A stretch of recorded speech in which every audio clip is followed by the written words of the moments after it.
মানুষ কখনোই একদিনের মন খারাপে কিংবা হঠাৎ বলা একটা কটু কথার কারণে রাগ হয় না, ঝগড়া করে না। এগুলো একদিনে তৈরি হয় না।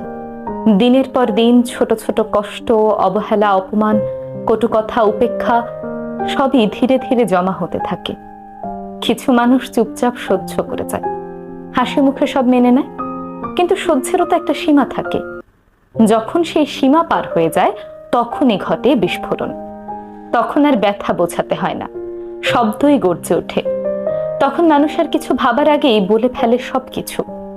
সে হয়তো চুপ থেকেছে সম্পর্কটা টিকিয়ে রাখতে, কিন্তু একদিন হঠাৎ সে চিৎকার করে কাঁদতে কাঁদতে বলে ফেলে, আমি কি মানুষ না? আমারও তো অনুভূতি আছে।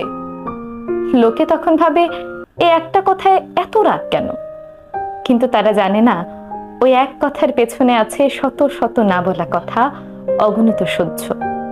কাউকে হঠাৎ বদলে যেতে দেখলে ভেবে দেখো, তুমি হয়তো বহুদিন ধরে বদলে যাচ্ছিলে, সে শুধু সহ্য করছিল। তাই কাউকে বিচার করার আগে ভেবে দেখো, সে এতদিন চুপ ছিল কেন এবং আজ কেন সে চুপ থাকতে পারল না।